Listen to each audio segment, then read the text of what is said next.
नहीं, हम जनता के स्पंदन को जानते हैं क्योंकि हम जनता के बीच में रहते हैं।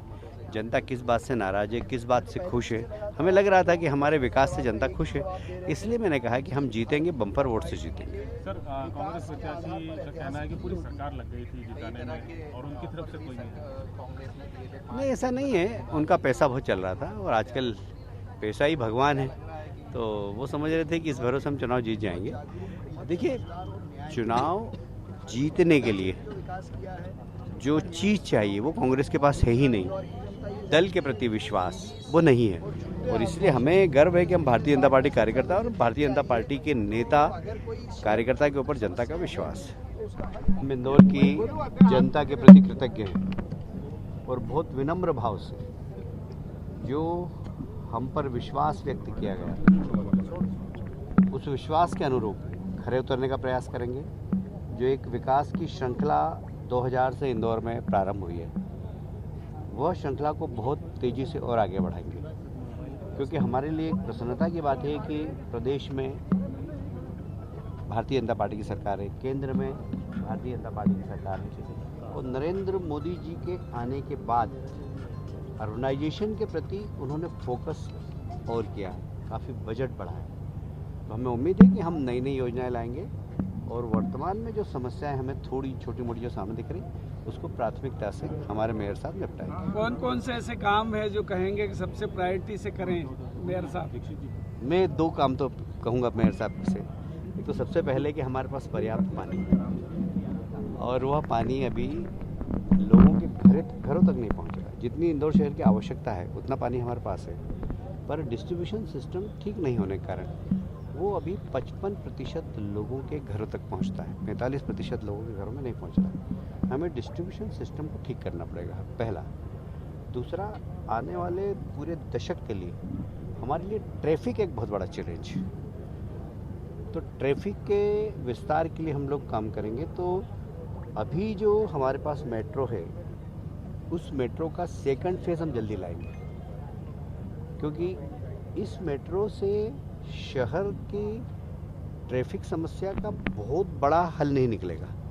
जो हमने जब मेट्रो का प्लान बनाया था तो ऐसा ही बनाया था कि पहले चरण में इंदौर, दूसरे चरण में इंदौर के आसपास का इलाका, देवास हो गया, पीतमपुर हो गया, घाटा बिल्लौद हो गया, महू हो गया, मेट्रो को वहाँ विस्तार करना जिससे शहर का घनत्व कम हो।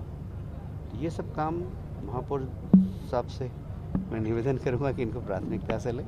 क्या आपको विश्वास था ये जीत का, इस तरह की जीत जो मिली है? हाँ, मैं कल बोल चुका था, कुछ मीडिया के साथियों को मैंने बता दिया था, फिगर भी बता दिया था कि 1.5 के आसपास जीतेंगे और 60 से ज़्यादा पार्षद जीतेंगे। इंदौर के लोगों के बारे में क्या कहेंगे जो लगातार पंच लगा रहे हैं आप? नहीं, देखिए, हम जनता के बीच में रहते हैं, हम आई कॉन्टेक्ट से समझ जाते हैं कि वो हमें प्यार कर रही है या हमारे प्रति गुस्सा है। हमें लगा था कि हमें जनता बहुत प्यार दे रही है, बहुत स्नेह दिया, तो इसलिए मैंने कहा था कि हम जीतेंगे। हमें कोई आप लोग तो सब मीडिया वाले हैं, तरह तरह की बातें की और आप लोगों ने कहा कि बड़ा मुश्किल है, तो हमको थोड़ा सा और ज़्यादा पसीना बहाना पड़ा आप लोगों के कारण। मैं तो आपको दोष देता हूँ उसके लिए हमने थोड़ा सा और ज़्यादा मेहनत की, पर उसके परिणाम बहुत सुखद थे। मैं तो पहले दिन से मान के चल रहा था कि हम बहुत अच्छे वोट से जीतेंगे। एक बात और कहना चाहता हूँ, ये जीत और बड़ी होती यदि मतदाता सूची करेक्ट होती। मतदाता सूची में जिस तरीके से इस बार मतदाताओं को अपने मत का अधिकार नहीं मिला, वो कहीं ना कहीं चुनाव आयोग की लापरवाही है। मैं उसको थोड़ी सी अपनी लापरवाही मानता हूँ कि हम लोगों ने भी बहुत बारीकी से अध्ययन नहीं किया, तो नहीं तो हमारी जीत और बड़ी होती। भाई साहब, एक यूथ ब्रिगेड तैयार हो गई है, चाहे हम पुष्पमित्र जी की बात करें, शरद जी की बात करें, आप ही की बात करें।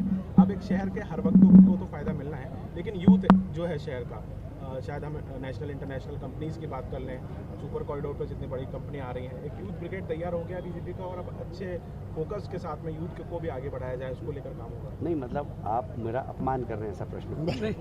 मैं यूथ नहीं हूँ आपके बराबर दौड़ सकता हूँ अभी भी, आपके बराबर पुशअप मार सकता हूँ अभी यहीं पर, इसलिए मैंने बोला भाई साहब आई एम यंग। तो बीजेपी हमेशा यंग ही है भाई साहब। भार्गव जी से कितनी उम्मीदें हैं आपको आगे? नहीं, वो उम्मीद से अच्छा काम करेंगे, मैं उनको जानता हूँ, बचपन से जानता हूँ, और वो सबको साथ में लेके काम करेंगे और शहर को एक बेहतरीन महापौर मिला है। कांग्रेस की हार के लिए कुछ कहेंगे कि क्या क्या रहा जिसमें ऐसी हार हुई, पराजय हुई? नहीं, ऐसा है कि ताश के पत्तों का महल कभी भी स्थायी नहीं हो सकता। एक बात ध्यान रखिएगा, आप कैसे भी ताश के पत्तों का महल खड़ा कर दें, पर जरा सी हवा आएगी तो आंधी की भी ज़रूरत नहीं, हवा से उड़ जाएगा। तो एकदम ताश के पत्तों का महल खड़ा करके और कुछ आप लोगों को गलतफहमी में डाल रहे थे और आप भी लिख रहे थे कि बहुत टक्कर है इस बार, मुश्किल है। तो आप लोगों को ना गलतफहमी में डाला, हम गलतफहमी में नहीं थी। आपका मार्गदर्शन मिलता रहेगा महापौर साहब को लगातार? देखिए, मार्गदर्शन का जहाँ तक सवाल है तो समय समय पर जब भी ऐसा लगेगा, मैं तो वैसे भी आपको मालूम है कि नमस्कार, मैं हूं मानक गुप्ता। अगर आपको हमारा ये वीडियो पसंद आया हो तो इसे लाइक और शेयर जरूर करें और हाँ, हमें सब्सक्राइब और फॉलो करना ना भूलें ताकि आप देश और दुनिया की कोई खबर मिस ना करें। तो जुड़े रहिए हमारे साथ और देखते रहिए न्यूज़ 24।